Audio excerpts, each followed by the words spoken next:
आज की इस वीडियो में हम करने वाले हैं NIOS क्लास 10th की सोशल साइंस के most important topics and the question answers.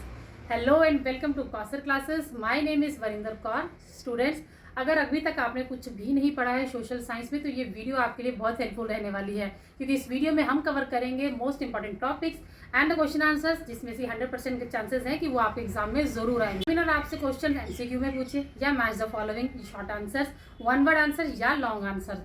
ये topics and the question answers जो मैं आपको बताने वाली हूँ, इन सबको करने के बाद आप किसी भी क्वेश्चन के आंसर देने के लिए बहुत इजी से प्रिपेयर कर लेंगे। बिना स्किप किए पूरा देखिएगा।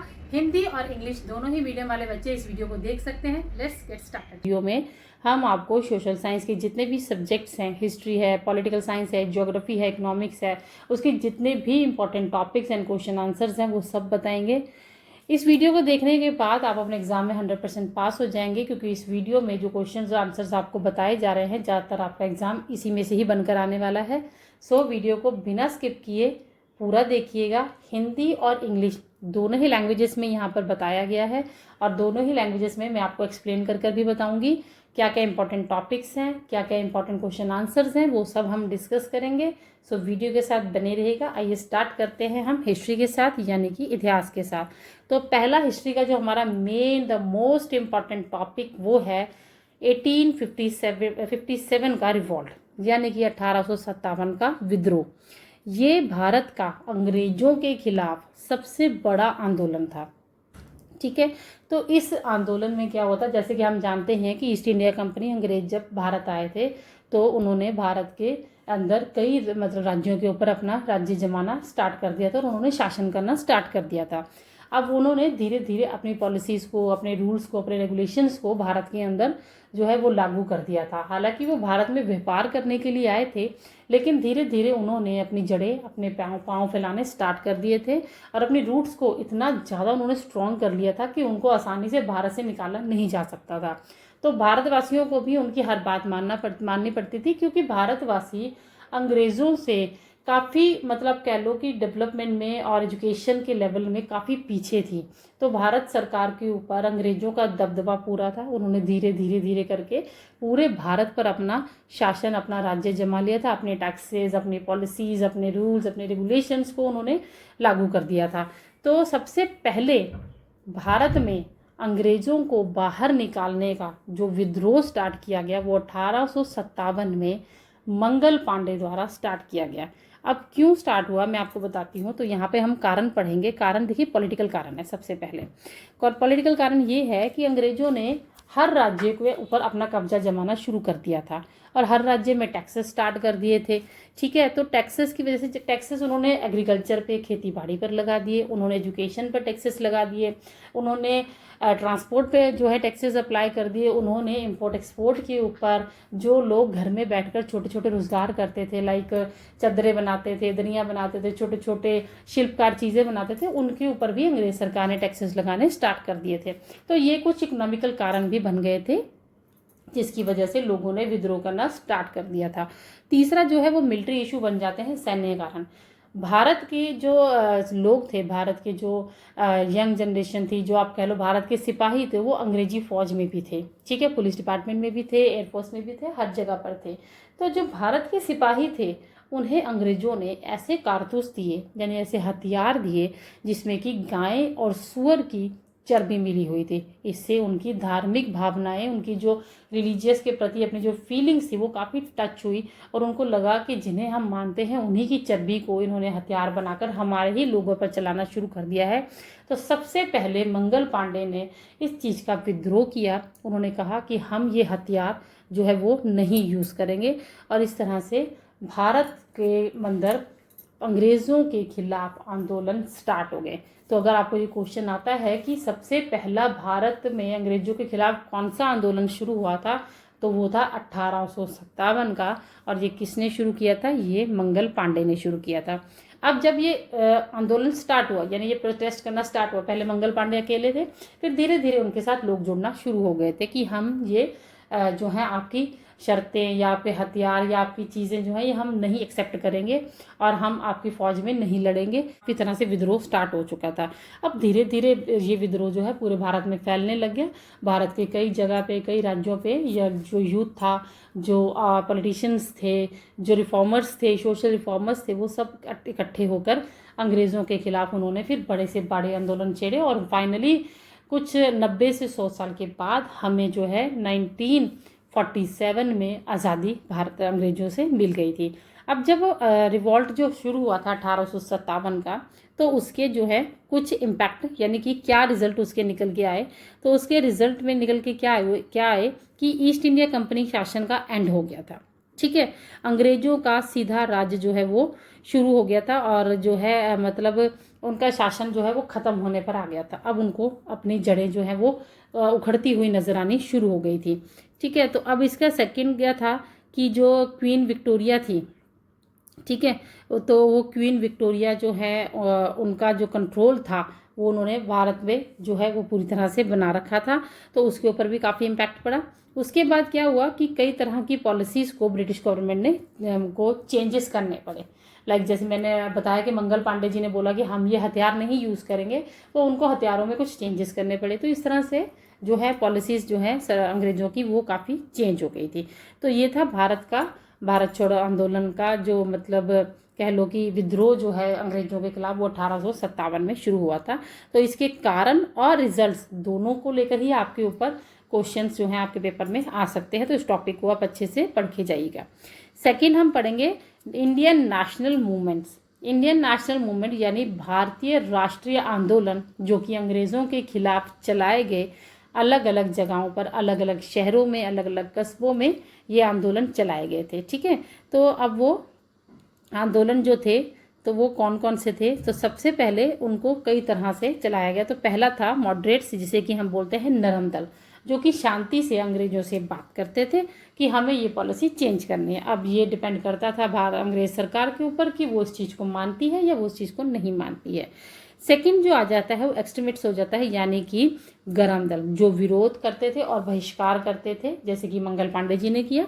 तीसरे आ जाते हैं गांधीज़म, यानी कि जो कि अहिंसा के साथ चलते थे, यानी कि मतलब लोगों को इकट्ठा करके जैसे कि अनशन आंदोलन कर लिया, बैठ गए ब्रिटिश सरकार के ऑफिसेस के बाहर और उनको नारे लगाए और इस तरह से वो बिना लड़ाई झगड़ा किए और जो है लोगों का एक समूह बनाकर इस तरह से जो गांधी जी हैं वो आंदोलन करते थे।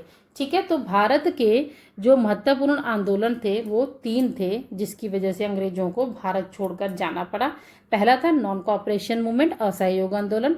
दूसरा था सिविल डिसओबीडियंस मूवमेंट, जिसे कि सविनय अवज्ञा आंदोलन कहा जाता है। तीसरा है क्विट इंडिया मूवमेंट, जिसे कि भारत छोड़ो आंदोलन कहा जाता है। तो this is also the most important topic from your history, तो इसको भी आप पूरा पढ़ के जाइएगा। थर्ड है ब्रिटिश शासन का प्रभाव, यानी कि impact of British rule. British rule weakened India's economy through exploration but the introduced the social reforms, education and that led to the rise to the national awareness. अंग्रेजों के शासन का भारत के ऊपर अच्छा और बुरा दोनों ही तरीकों से जो है प्रभाव पड़ा। अच्छे प्रभाव ये पड़े कि भारत के अंदर जो कुरीतियाँ थी, जो सामाजिक कुरीतियाँ हम लोग कई सालों से भारत के लोग झेलते आ रहे थे, जैसे कि अनटचेबिलिटी हो गया, छूतछात हो गया, और उसके साथ साथ जैसे सती प्रथा थी, बाल विवाह था, लड़कियों का घर से बाहर निकलना, लड़कियों की शिक्षा के ऊपर रोक थी। तो ऐसी कई चीज़ें जो हैं वो भारत सरकार अंग्रेज सरकार ने भारत के अंदर चेंजेस किए। तो काफ़ी चीज़ें जो हैं वो भारत के अंदर जो है अंग्रेज़ लेकर आए थे और इससे काफ़ी भारत के सामाजिक और आर्थिक जो हैं हालात सुधरे थे। तो जहाँ पे इनके आने के कुछ फ़ायदे थे, वहाँ पर इनके आने के नुकसान भी थे। तो यहाँ पर देखिए इकोनॉमिक जो पड़ा इफेक्ट पड़ा वो क्या पड़ा कि अर्थव्यवस्था ड्रेन ऑफ वेल्थ हो गई, यानी कि अर्थव्यवस्था जो है हमारी वो पूरी तरह से ख़राब हो गई थी। इंडियन इंडस्ट्रीज डिस्ट्रॉय हो चुकी थी। अब भारत सरकार क्या या अंग्रेज सरकार क्या करती थी, भारत के जो है वो कच्चा माल लेती थी, बाहर इंपोर्ट कर देती थी, फिर वहाँ से नई आइटम प्रोडक्ट्स तैयार होकर वो इंडिया में आते थे भारत का ही सामान जो सस्ते दामों पे यहाँ पे खरीद कर उन्हें बाहर भेज दिया जाता था और फिर महंगे दामों में भारत में वापस लाकर बेचा जाता था। फॉर एग्जाम्पल अगर मैं समझाऊँ तो जैसे कि चमड़ा होता है, तो चमड़े को यहाँ से लिया रॉ मटेरियल, उसको बाहर भेजा, चमड़े के शूज़ बनाए और उसको बाहर इंडिया में वापस लाके महंगे दामों पर बेचा गया। ठीक है, तो एग्रीकल्चर का भी, खेती बाड़ी का हमने देखा काफ़ी नुकसान हुआ। कुछ फसलें जो हैं भारत के अंदर वो इस तरह से मतलब उनके ऊपर हैवी टैक्सेस लगाए जाते थे कि किसान बेचारा काफ़ी मंदी हालत में आ जाता था। अब सोशल और कल्चरल जो है वो वेस्टर्न एजुकेशन इंट्रोड्यूस की गई, इंग्लिश लैंग्वेज यूज़ की गई और इसके साथ साथ स्टडी में इंडियन जो एजुकेशन पॉलिसीज़ हैं उसमें काफ़ी चेंजेस किए गए, स्कूल्स बनाए गए अच्छे से अच्छे, यूनिवर्सिटीज़ कॉलेजेस बनाए गए, सोशल रिफॉर्म्स आए, यानी कि काफ़ी तरह के सामाजिक कुरीतियों के बारे में मैंने आपको बताया, उसके अंदर भी काफ़ी चेंजेस हमें देखने को मिलते हैं अंग्रेजों के आने के बाद। तो इंडियन सोसाइटी में काफ़ी चेंजेस आए, लड़कियों के एजुकेशन को इम्पोर्टेंस दी गई। ओके, तो अब पढ़ते हैं पॉपुलर रेसिस्टेंस यानी कि जन आंदोलन। अब जन आंदोलन कैसे हुआ? शुरुआत में ही लोगों ने अंग्रेजों के खिलाफ विरोध शुरू कर दिया था। अब ये दो प्रकार से हुआ, पहला हुआ ट्राइबल मूवमेंट्स, दूसरा हुआ पीजेंट मूवमेंट्स। ठीक है, अब जो ट्राइबल मूवमेंट था उसमें क्या था, जो पिछड़ी जाति के लोग थे उन्होंने मूवमेंट स्टार्ट किए। फिर पीजेंट्स यानी कि किसान, दूसरे मजदूरों की हालत बहुत ख़राब थी तो उनको लेकर भी आंदोलन जो है इकट्ठे होकर ग्रुप वाइज ऐसे करके उन्होंने स्टार्ट किया। फिर गांधी जी ने इनका काफ़ी साथ दिया और दूसरे दलों ने भी, जो कि पॉलिटिकल दल कह सकते हैं आप या यूथ कह सकते हैं उस टाइम का भारत का, जैसे भगत सिंह जी हो गए, राजगुरु जी हो गए, चंद्रशेखर आज़ाद जी हो गए, इन्होंने लोगों की मजबूरियां देखी, लोग अंग्रेजी शासन का जो जुल्म था, जो वो पॉलिसीज़ थी, जो उनके रेगुलेशंस थे, रूल्स थे, उनका बायकॉट करना उन्होंने स्टार्ट कर दिया था। ठीक है, तो इसमें दो तरह के विद्रोह जो हैं वो हमें देखने को मिलते हैं। पहला आ जाता है संथल विद्रोह, ठीक है, और दूसरा आ जाता है इंडिगो रिवॉल्ट यानी कि नील विद्रोह जिसे कहा जाता है। ये छोटे थे लेकिन इन्होंने आगे बड़े बड़े आंदोलनों की नींव रख दी थी। तो हिस्ट्री के आपके यही जो है मेन जो है 4 इंपॉर्टेंट टॉपिक्स हैं, इन्हें आप अच्छे से पढ़ के जाइए। लेकिन हम देखेंगे अपना सब्जेक्ट ज्योग्राफी। अब ज्योग्राफी में आ जाता है पहला जो हमारा टॉपिक, वो आता है फिजियोग्राफी ऑफ इंडिया यानी कि भारत की स्थलाकृति। तो अब हम भारत के नक्शे के बारे में समझेंगे पहले। ठीक है, वीडियो देखते देखते अगर आप चाहें तो भारत का नक्शा अपने माइंड में एक मैप तैयार कर सकते हैं, अपने माइंड में मैप बना लीजिए कि भारत का नक्शा हमने समझना है। तो सबसे पहले भारत में हम ऊपर की तरफ यानी नॉर्थ साइड की तरफ हम देखेंगे हिमालय है। ओके, तो हिमालय जो है highest mountains in the world है। ठीक है, जो कि भारत के उत्तर में पड़ता है, यानी कि अगर आप भारत का हेड देखेंगे तो उस तरफ से हमें हिमालय पड़ते हैं। ओके, और फिर हम देख लेते हैं नॉर्थर्न प्लेन्स, जो कि जिसे हम बोलते हैं बीच में जो मैदान है। तो भारत के सेंटर में आप मध्य प्रदेश अगर देखेंगे अगर, तो वहाँ पर भारत में फर्टाइल लैंड है जहाँ पर बहुत सारी खेती बाड़ी की जाती है। नीचे आ जाते हैं मिनरल्स रिच है, यानी कि पठार आ जाते हैं, पहाड़ आ जाते हैं।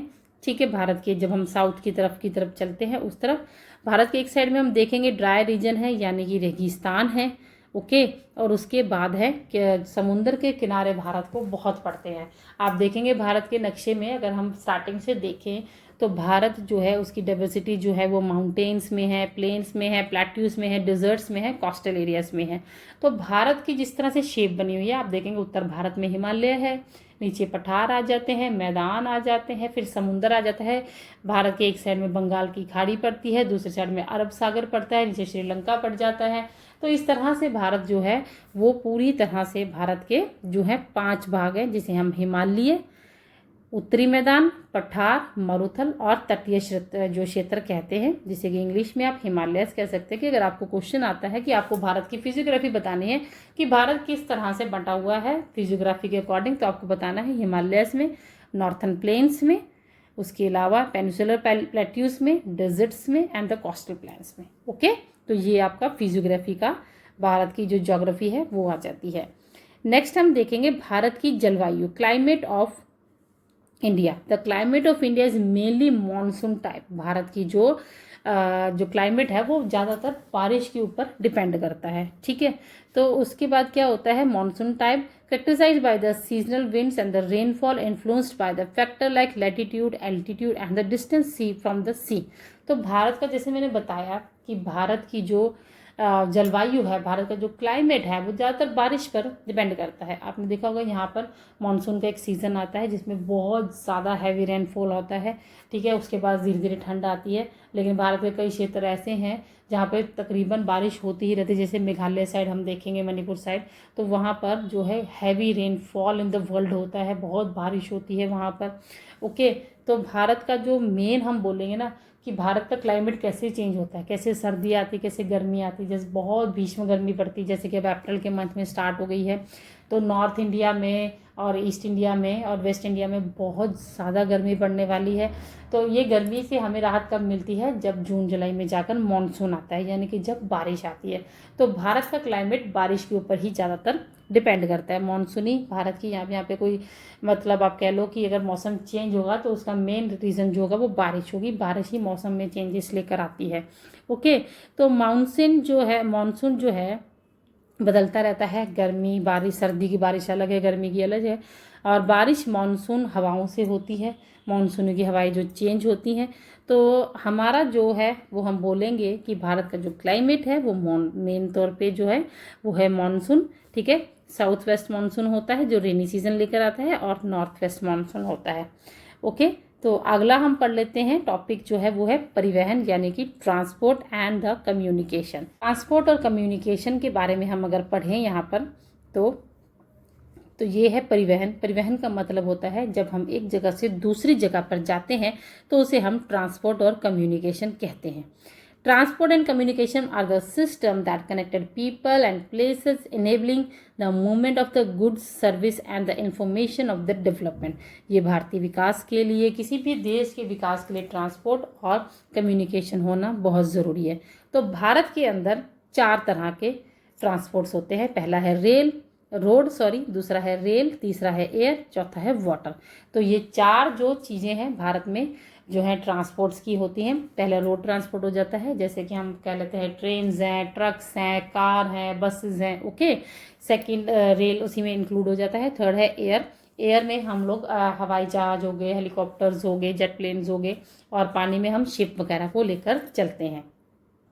तो इसका जो इम्पोर्टेंस है वो है ट्रेड और बिजनेस, यानी कि हमारे भारत में जो है परिवहन ट्रांसपोर्ट जो है वो उससे ट्रेड और बिजनेस होते हैं, कनेक्टिविटी होती है, डेवलपमेंट होता है, यानी भारत का विकास भी इसी से होता है। ओके, तो ये जो है हमारे 3 मेन इम्पॉर्टेंस है इसकी, परिवहन की, वो है trade and business, connectivity and the development. Okay, तो नेक्स्ट जो है वो मैप आ जाता है। तो मैप में जगह पहचानना बहुत ज़रूरी होता है। तुम्हें नदियाँ, पहाड़, राज्य पहचानने आने चाहिए। तो ज्योग्राफी के ये इंपॉर्टेंट टॉपिक्स है। ज्योग्राफी में आपसे ये पूछा जा सकता है कि सबसे ज़्यादा हैवी जो है रेनफॉल कहाँ पर होता है, और भारत की नदियों के बारे में आपसे पूछा जा सकता है कि गंगा नदी कहाँ से शुरू होकर कहाँ तक जाती है, रावी नदी कहाँ पर पड़ती है, गोदावरी नदी कहाँ पर पड़ती है, सरस्वती नदी कहाँ से गुजरती है। तो ये सारी नदियाँ, ये पहाड़, ठीक है, जो हैं वो अपनी बुक में से याद करके जाने हैं। तो इसमें आपको ज्योग्राफी से लेके रिलेटेड मैप जो है वो ज़रूर आता है। तो मैप्स आएंगे तो ये मैप्स की तैयारी आप अपने हिसाब से बच्चों करके जाना। ओके, तो अब हम नेक्स्ट टॉपिक को देख लेते हैं। नेक्स्ट टॉपिक जो है, सब्जेक्ट जो है हमारा वो है सिविक्स, जिसे कि हम पॉलिटिकल साइंस भी कहते हैं, और इसी के साथ साथ हम इसे सिविक्स भी कहते हैं, जिसे कि हम राजनीतिक विज्ञान या नागरिक शास्त्र विज्ञान भी कहते हैं। तो इसका जो हमारा सबसे पहला टॉपिक है वो है fundamental rights and duties. Fundamental rights are the basic freedoms given by the constitution to ensure equality and dignity of every citizen. ठीक है, हमारे कुछ अधिकार होते हैं, फंडामेंटल राइट्स जो होते हैं वो हमें जो है कई तरह के अधिकार देते हैं, जैसे कि शिक्षा का अधिकार, समानता का अधिकार। जैसे कि बच्चों देखो, पहले भारत में क्या था कि अंग्रेज़ों के आने से पहले क्या था कि अंग्रेज बहुत ज़्यादा मतलब भारत में कुरीतियाँ थी। ओके, फिर उसके बाद अंग्रेज़ आए, अंग्रेज़ों ने आके भारत में काफ़ी 200 सालों तक शासन किया।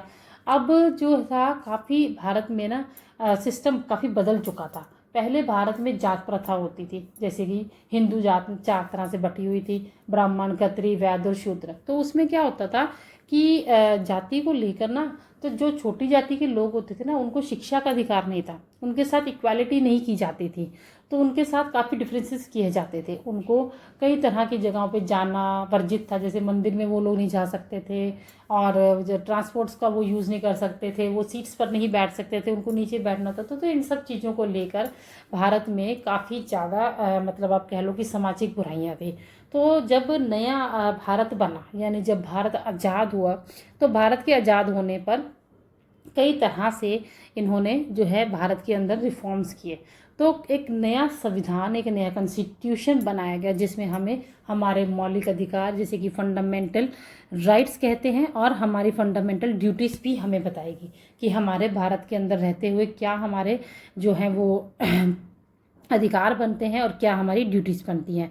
अधिकार वो होते हैं जो हमें आज़ादी देते हैं हर काम करने की, पढ़ने की, लिखने की, शिक्षा की, ठीक है, एक दूसरे के साथ इक्वालिटी की, कि हम कहीं भी जाकर, किसी भी होटल में जाकर, किसी भी यूनिवर्सिटी में जाकर अब पढ़ाई कर सकते हैं, किसी भी होटल में जाकर हम खाना खा सकते हैं, हमें जात को लेकर हमें कोई भी नहीं अब रोकेगा, ठीक है। उसी के साथ साथ हमें ड्यूटीज़ बताई गई हैं। Fundamental duties are the responsibilities of the citizen, maintain discipline, unity and the respect of the nation, जिसमें कि आपको भारत के बनाए हुए कुछ कानूनों के ऊपर चलना होता है।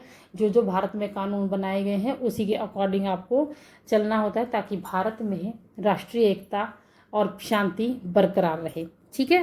तो इसमें क्या होता है कि अधिकार, याद क्या करना है आपको, ये अधिकार जो हमें मिलते हैं, राइट्स, कर्तव्य जो हमें करना है अपने देश के वासी होने के नाते, ओके। तो उसके बाद हमारे देखिए फंडामेंटल राइट्स को हम यहाँ पे थोड़ा सा डिटेल में पढ़ लेते हैं।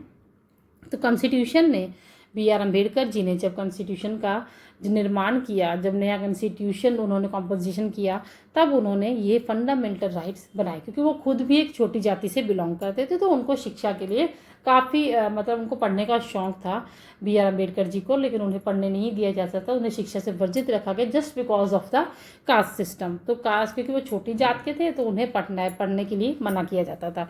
तो देखिए फंडामेंटल राइट्स में हम देखेंगे right of equality, all citizens are equal, सारे जो है हमारे जितने भी भारत के नागरिक है वो सब बराबर है। Right to freedom, freedom of speech, expression and movement, आपके पास पूरी आज़ादी है आप बोलने की।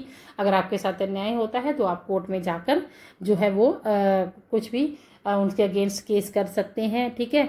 और आपको अपनी फीलिंग्स बताने का, एक्सप्रेस करने का, मान लो जैसे आज हम लोग खुल के शादी फंक्शन करते हैं, ठीक है, गलियों में, बाज़ारों में, हर जगह पे मेले लगते हैं, हर जगह पे जो खुशियाँ मनाई जाती हैं, और बड़े बड़े झांकियाँ धर्मों को लेकर, नगर कीर्तन जो निकाले जाते हैं, तो ये सब हमें फ्रीडम जो है वो, राइट ऑफ फ्रीडम जो है हमें वो दी गई है कि हम हर तरह के मूवमेंट्स वगैरह में पार्टिसिपेट कर सकते हैं।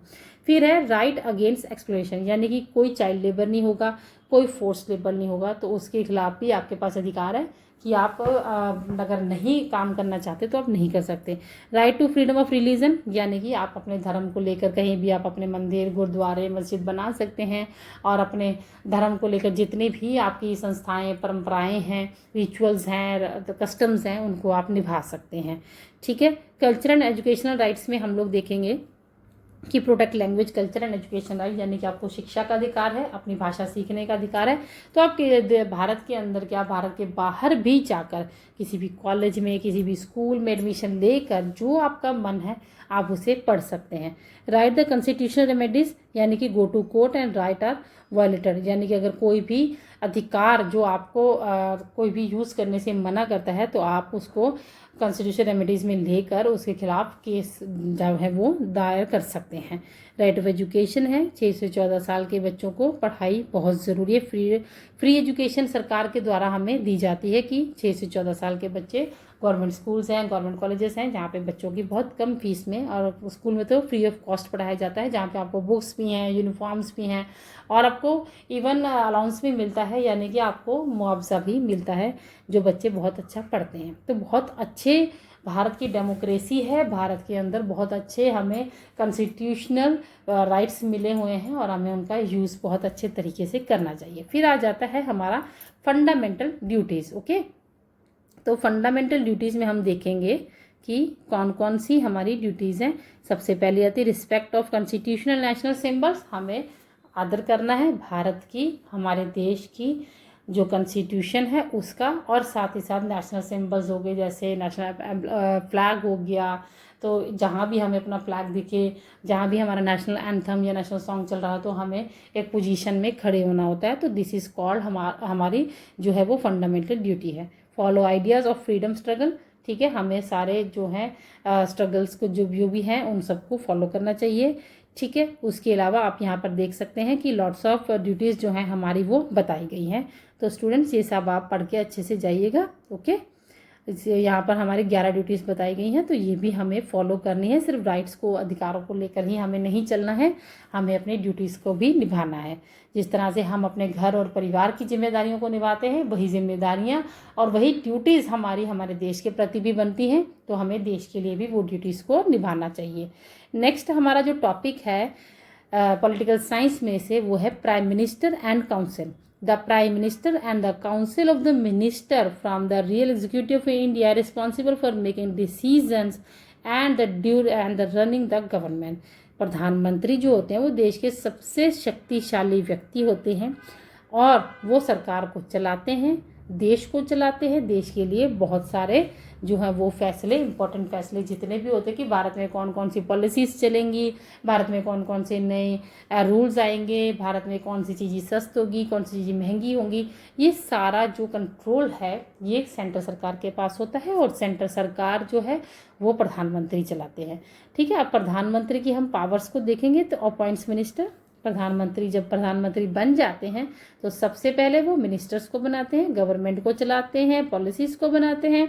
एडवाइस प्रेसिडेंट को एडवाइस करते हैं, यानी उनको बताते हैं। रिप्रेजेंट्स कंट्री, तरह की कोई डील करनी है, कोई मीटिंग करनी है, तो वो प्रधानमंत्री खुद जाकर जो है वो करते हैं। तो ये प्रधानमंत्री वाला टॉपिक आप अच्छे से रीड करके जाइएगा। इनके फंक्शंस, इनकी पावर्स को भी आपको अच्छे से पढ़ के जाना है।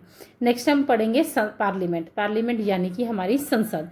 अब parliament is a supreme law making body of India that makes laws, controls and government and represents the people. संसद देश के कानूनों को बनाती है। इसके 2 भाग होते हैं, ठीक है।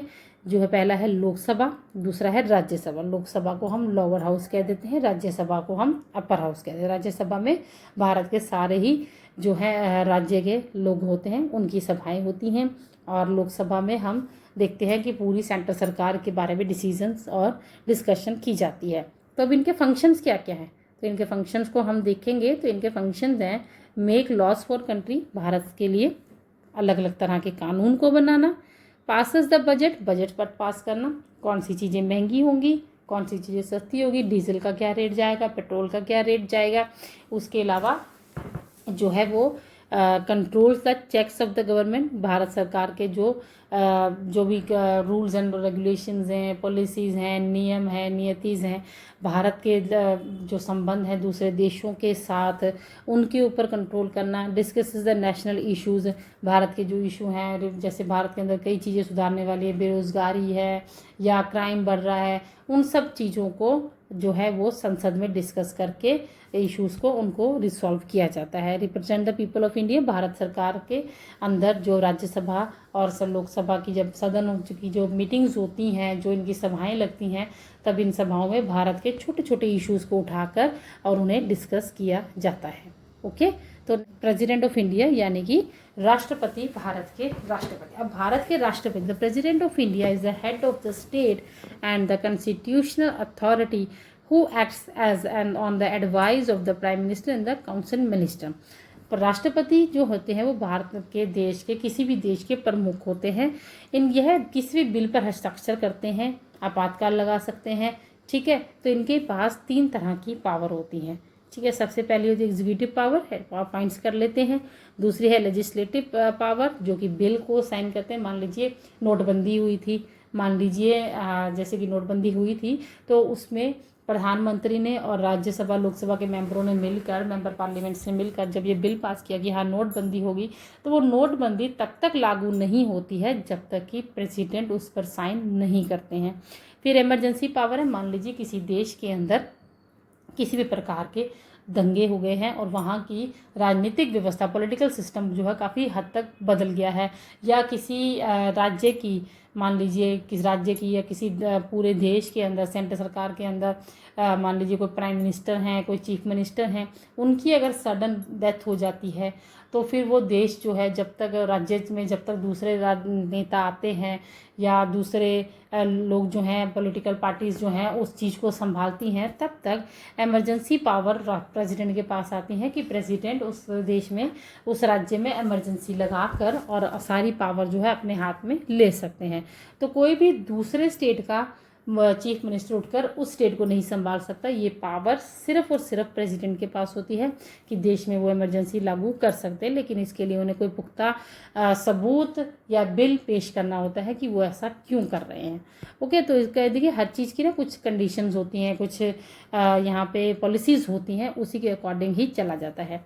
नेक्स्ट आ जाता है कंटेम्पररी यानी कि आधुनिक जो भारत है, तो उसमें हम देखेंगे लोकतंत्र की चुनौतियाँ, challenges of democracy. Challenges of democracies are the problems like corruption, inequality and the lack of awareness that weaken the proper functioning of the democratic system.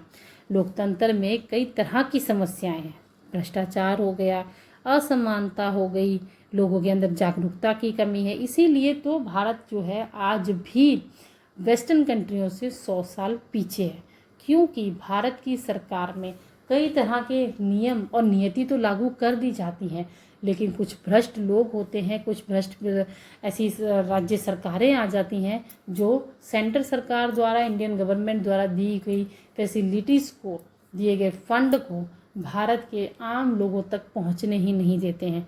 तो ये भारत की सबसे बड़ी चुनौती है, डेमोक्रेसी की सबसे बड़ी चुनौती है कि आप एक डेमोक्रेटिक कंट्री में रहकर भी अपने जो अधिकारों का, अपने जो आपको फंडामेंटल राइट्स मिले हुए हैं, जो आपको सरकार से जो आपको कई तरह की फैसिलिटीज़ मिल रही हैं, आप उनका फ़ायदा नहीं उठा पाते।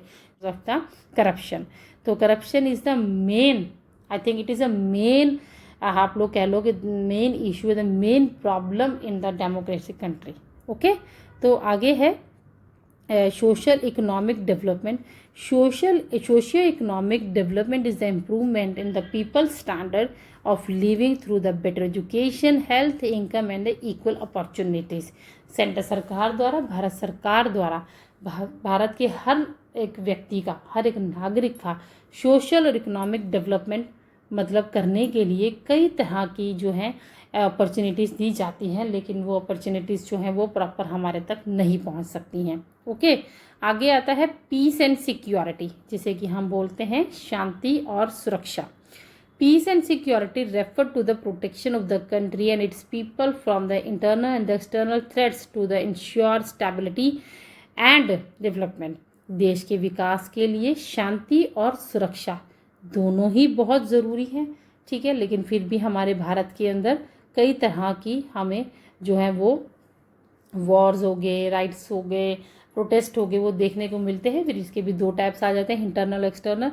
भारत के अंदर बॉर्डर्स पे पाकिस्तान, चाइना के साथ हमेशा संबंध खराब रहते हैं, तो कोई ना कोई मुद्दा, कोई ना कोई इशू जो है वो छिड़ा ही रहता है, ठीक है। इंटरनल्स में देखें तो हिंदू मुस्लिम जो राइट्स हो जाते हैं, एजुकेशंस को लेकर हो जाते हैं, राइट्स हो जाते हैं, और इसके अलावा हम देख देते हैं कि आरक्षण के लिए भी कई तरह के यहाँ पर हमें दंगे देखने को मिलते हैं।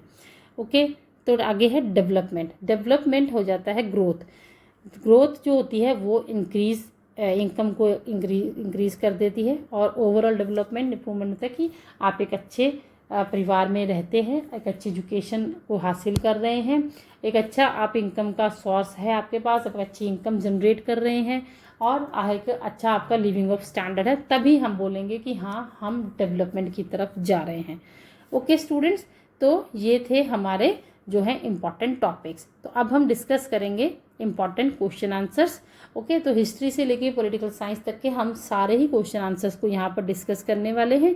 और देखिए ये क्वेश्चंस के हमने हिंदी और इंग्लिश दोनों ही लैंग्वेजेस में आंसर दिए हुए हैं। अगर आपको ये PDF चाहिए तो आप स्क्रीन पे दिए गए नंबर पे कांटेक्ट कर सकते हैं और हमसे जो है ये क्वेश्चन आंसर्स की PDF ले सकते हैं, ताकि आपका एग्ज़ाम में आपको ज़्यादा डिफ़िकल्टीज़ को फेस ना करना पड़े और आपको एक रेडीमेड PDF मिल जाए, जिससे कि आप अच्छी तरीके से इनको लर्न करके सिर्फ जाकर अपने पेपर दे सकें। तो आइए सबसे पहले हिस्ट्री का, जैसे कि हमने पहले टॉपिक पढ़ा था, तो हिस्ट्री का पहला क्वेश्चन था 1857 के विद्रोह के कारण और परिणाम को समझाइए। ठीक है, तो ये देखिए दो तरह से आपसे पूछा जा सकता है क्वेश्चन। पहला है कि इसके कारण और रिजल्ट बताइए, दूसरा है कि why did the revolt of 1857 occur, what were the it the constitution. तो बात एक ही है, लेकिन उन्हें घुमा फिरा के बताया जाता है, मतलब एक ही चीज़ है, कॉजेज और वो। तो क्वेश्चन इस तरह से भी पूछा जाएगा और इस तरह से भी पूछा जाएगा, तो आंसर इसका सेम ही होगा, आंसर विल बी सेम। तो इसमें इंग्लिश और हिंदी में देखिए बता रखा है कि 1857 का जो विद्रोह है उसके क्या कारण बने थे। मैंने बताया था कि मंगल पांडे जी ने जो है विद्रोह ये शुरू किया था। सबसे पहला बड़ा आंदोलन था, जिसके 3 कारण बन रहे थे, political, economical and the military reasons. तो उसकी वजह से, तो यहाँ पे देखिए आंसर आपको पूरा हिंदी और इंग्लिश दोनों लैंग्वेजेस में हमने लिखा हुआ है, आप PDF के जरिए इसको लर्न कर सकते हैं। सेकंड मेन इंपॉर्टेंट क्वेश्चन की तरफ देखें तो वो है explain the phases of the Indian national movement. भारतीय राष्ट्रीय आंदोलन के विभिन्न चरणों को बताएं कि किस तरह से भारतीय राष्ट्रीय आंदोलन स्टार्ट हुए, किस तरह से कौन कौन से आंदोलन चले। इस क्वेश्चन को दूसरी लैंग्वेज में अगर हम देखें तो वो है describe the role of different groups of India in the India's freedom struggle. तो मैंने आपको बताया ही था कि भारत की जो आंदोलन चले थे वो 3 तरीके से चले थे। तो पहला था हमारा जो था वो था गरम राजनीतिक, जो हमारे गरम दल थे, फिर दूसरा था हमारे नरम दल, और तीसरे थे हमारे जो कि सिर्फ अहिंसा के साथ चलते थे, यानी झगड़ा ना करके। तो इस तरह से आंदोलन चले, और 3 तरह के आंदोलन हमें मेन जो दिखने को मिले वो थे इंडियन नेशनल मूवमेंट्स में से, वो था non cooperation movement, civil disobedience movement और क्विट इंडिया मूवमेंट। इस तरह से और भी मूवमेंट्स थे, लाइक सॉल्ट मूवमेंट भी था, काफ़ी मूवमेंट्स थे जो कि भारत में अंग्रेजों को भारत से बाहर निकालने के लिए चलाए गए थे।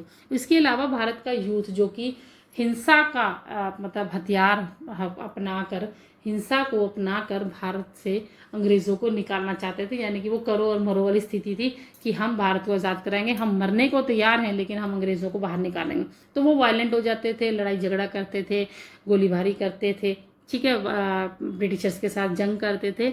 लेकिन जो आंदोलन गांधी जी ने चलाए वो अहिंसा के थे, नॉन वायलेंट थे, और वो जनसंख्या को जनता को अपने साथ लेकर चलते थे और प्रोटेस्ट करते थे, अनशन आंदोलन करते थे।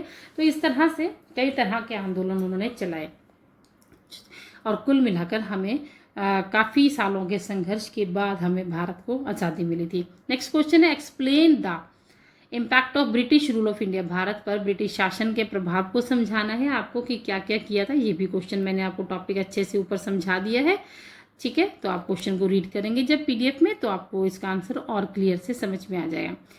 अगला क्वेश्चन है explain the popular resistance movement in India. Bharat में लोकप्रिय प्रतिरोध आंदोलनों को समझाना है, ठीक है। और इसके अलावा जो दूसरे आंदोलन ब्रिटिश शासन के विरुद्ध जनजातीय और किसान विद्रोहों का यहाँ पर आपको वर्णन करना है, क्योंकि मैंने आपको बताया था पहले टॉपिक में कि जो किसानों की स्थिति, पीजेंट्स की स्थिति काफ़ी ख़राब थी।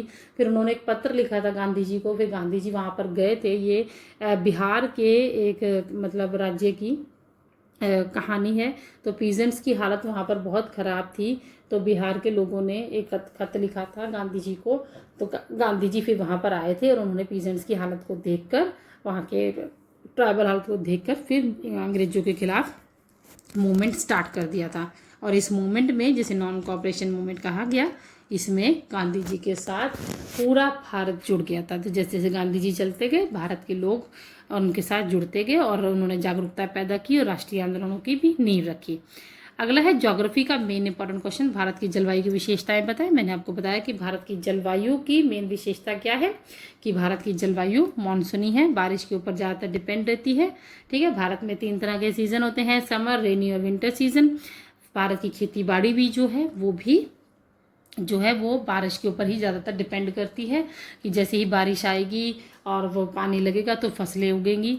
तो भारत की जो मौसम के बारे में बात करें तो ये ज़्यादातर हमारा जलवायु जो है वो मानसूनी है। अगला है भारत के describe the major physical divisions of India, Bharat के प्रमुख भौतिक विभाजनों का वर्णन कीजिए। बच्चों ये स्टूडेंट्स, ये आप जो क्वेश्चन आंसर्स है ना, ये आप डिटेल में पूरा पढ़ के जाएगा, क्योंकि इन्हीं में से ही आपके एमसीक्यूज बन के आते हैं, इन्हीं में से मैच द फॉलोइंग आ जाते हैं, ट्रू फॉल्स आ जाते हैं, छोटे क्वेश्चन वन वर्ड आंसर आ जाते हैं, 1 नंबर के 2 नंबर के। तो ये सारे ही क्वेश्चन आप अच्छे से पढ़ के जाइएगा, ठीक है। नेक्स्ट हमारा आ जाता है, नेक्स्ट हम लोग क्वेश्चन देख लेते हैं, explain the physiographic features of India. Bharat की जो है फिजियोग्राफी हमने बतानी, जैसे कि मैंने आपको पहले भी समझा दिया था कि भारत में हिमालयज़ हैं, भारत में नॉर्थन प्लेन्स हैं, तो इसके लिए आपको भारत का नक्शा जो है अपने आंखों के सामने लेकर आना पड़ेगा और माइंड में मैप बनाइए और उसके ज़रिए आप समझिए कि भारत के उत्तर में, भारत के हेड पे हम देखेंगे हिमालयज़ हैं, फिर नीचे धीरे धीरे आते हैं तो नॉर्थन प्लेन्स आ जाते हैं, फिर उसके बाद धीरे धीरे कोस्टल प्लेन्स आ जाते हैं। तो ये भारत की विशेषताएं हैं और उसके अलावा भारत में पहाड़ पठार भी हमें काफ़ी देखने को मिलते हैं। आगे क्वेश्चन देखेंगे, क्वेश्चन है explain the importance of transport in India, यानी भारत में परिवहन का महत्व समझाइए।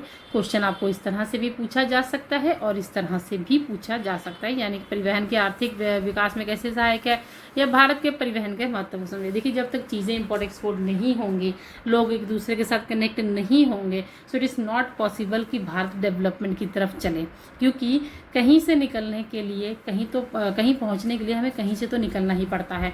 तो एक दूसरे के साथ जब तक हम कनेक्ट नहीं होंगे तो व्यापार कैसे बढ़ेगा, ठीक है, देश में प्रगति कैसे आएगी। तो ये भारत का परिवहन जो है वो भारत में सबसे बड़ा विकास का कारण बनता है। तो ये भी 3 तरह के होते हैं, वाटर ट्रांसपोर्ट होता है, एयर ट्रांसपोर्ट होता है और रोड ट्रांसपोर्ट होता है, रेल ट्रांसपोर्ट होता है। तो इस तरह से भारत का परिवहन और कनेक्टिविटी चलती है। अगला क्वेश्चन है explain the factors affecting climate of India, Bharat की जलवायु को प्रभावित करने वाले कारकों को समझाइए। And why does the climate vary across different region of India, कि भारत में अलग अलग राज्य हैं, अलग अलग जो हैं वो रुतें होती हैं। जैसे कि हम लोग देखेंगे उत्तर भारत में इस समय बहुत गर्मी पड़ रही है, जबकि कई जगह पे भारत की जैसे ईस्ट साइड हम देखेंगे तो वहाँ पर बारिश हो रही है और कई जगह पर हम देखेंगे तो वहाँ पर तूफान आ रहे हैं। तो कई जगह पे अभी भी हल्की हल्की सी ठंड लग रही है। तो भारत का जो मॉडरेट सिस्टम है, क्लाइमेट है, तो इसमें कहीं पे हैवी रेनफॉल हो जाता है, कहीं पे टेम्परेचर बहुत ज़्यादा, गर्मी बहुत ज़्यादा। तो इस तरह से भारत को कौन कौन सी जलवायु भिन्नताएं हैं जो हैं वो बतानी है आपको इस क्वेश्चन के अंदर। Okay, and the next question is परिवहन के विभिन्न प्रकारों को समझाइए। ठीक है, अब देखिए यहाँ पे आपको भारत के परिवहन के साधनों का वर्णन करना है। जैसे कि I have already explained you कि भारत में 3 तरह के होते हैं transport, road, rail, water transport. ठीक है, तो उसके ज़रिए air transport is the fastest mode. ये जो एयर ट्रांसपोर्ट है ये हमारा सबसे बड़ा मोड है कि वायु परिवहन सबसे तेज होता है। आपातकालीन तथा लंबी दूरी जो है वो यात्रियों के लिए उपयोगी होती है। जैसे कि मान लीजिए अगर हमने यहाँ से महाराष्ट्र, दिल्ली से महाराष्ट्र जाना है तो हमें कम से कम 24 से 25 घंटे लगेंगे, लेकिन अगर हम एयर ट्रांसपोर्ट का यूज़ करते हैं तो हम 2-2.5 घंटे में ही महाराष्ट्र तक पहुँच सकते हैं। तो ये जो एयर ट्रांसपोर्ट है it is the fastest transport जो कि हमें जल्दी से जल्दी पहुंचाते हैं। तो इसी से ही हमारे उद्योगों में, हमारे व्यापारों में, हमारी मीटिंग्स में जो है डेवलपमेंट होता है। Okay, so next is civics. Civics में हम देखेंगे पॉलिटिकल साइंस में हमारा सबसे पहला मौलिक अधिकार और कर्तव्य को समझाएं। I have already explained you, मैंने आपको पहले ही अच्छे से समझा दिया है। फंडामेंटल राइट्स होते हैं, फंडामेंटल ड्यूटीज़ भी होती हैं, जहाँ भारत में कॉन्स्टिट्यूशन ने हमें कई तरह के अधिकार दिए हैं, वहीं भारत के कॉन्स्टिट्यूशन में हमें कई तरह की ड्यूटीज़ भी निभानी पड़ती हैं। तो ये सारा क्वेश्चन जो मतलब रीड करके लर्न करके जाएंगे और आपका पेपर बहुत अच्छा होने वाला है। अगला क्वेश्चन हम देख लेते हैं, वो है explain the powers of prime minister, यानी प्रधानमंत्री की शक्तियों का जो है वो पावर्स को और फंक्शंस को आपको बताना कि उनके काम क्या हैं और उनके पास क्या क्या शक्तियां हैं, वो क्या क्या देश में चेंजेस कर सकते हैं। देखिए अगला जो और में ऑप्शन में देख रखा है ना क्वेश्चन, वो देखिए why is the prime minister called the real executive, यानी प्रधानमंत्री को वास्तविक कार्यपालिका क्यों कहा जाता है। तो क्वेश्चन इस तरह से भी आएगा और इस तरह से भी आएगा। तो आपको दोनों ही क्वेश्चन का आंसर जो है इट विल बी सेम, जो सेम रहेगा। यहाँ पे आपको प्रधानमंत्री की कि प्रधानमंत्री जो है सरकार के मुख्य होते हैं, ये देश के प्रशासन में सबसे महत्वपूर्ण भूमिका निभाते हैं।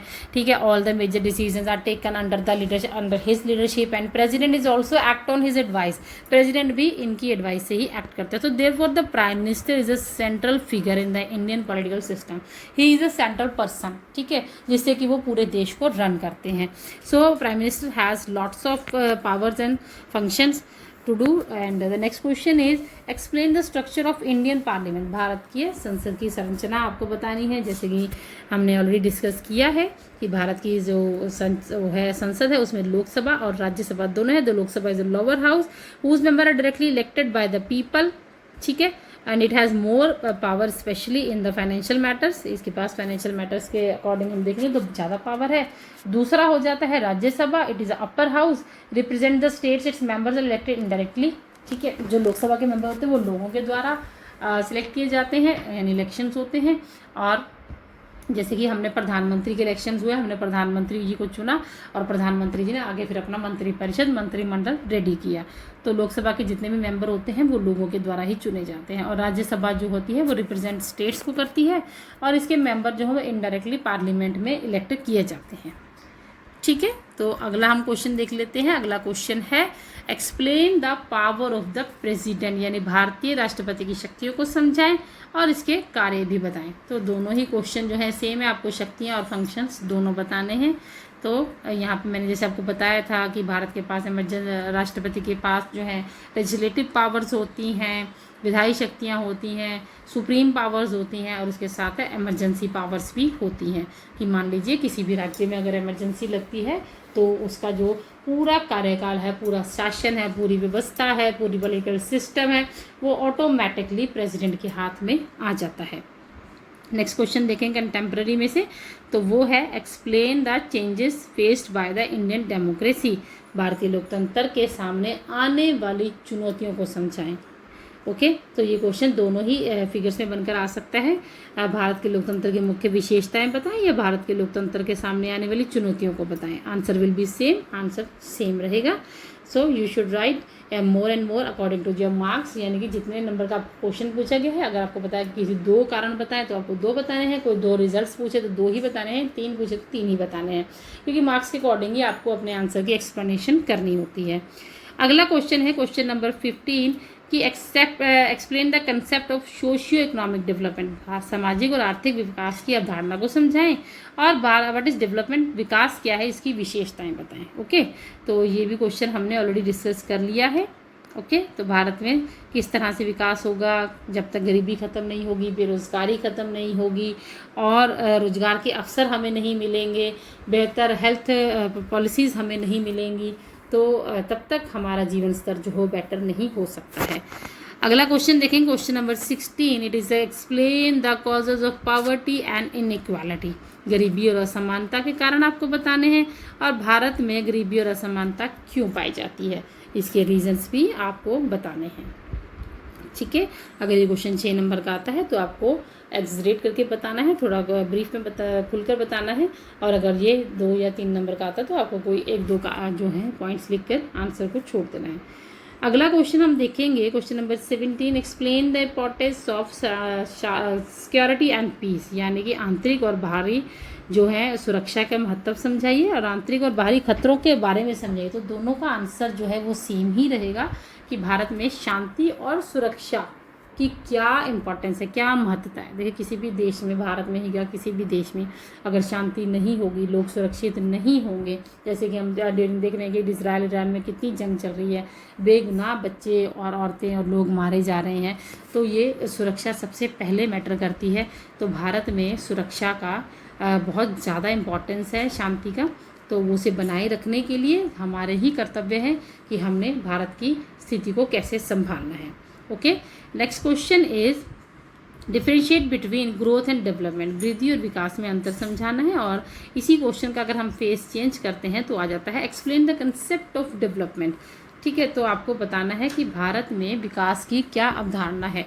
ओके, तो ये देखिए यहाँ पे आंसर दे रखा है और जिसने जैसे कि बता रखा है कि growth efforts to an increase in income और आउटपुट। आपकी कितनी इनकम है तभी आप जो है विकास कर पाएंगे। भारत में देखिए गरीबी रेखा के नीचे रहने वाले भी लोग बहुत सारे हैं, और भारत में मिडिल क्लास जो है, हम कहते हैं कि 80% जो भारत की जनसंख्या है वो मिडिल क्लास की है।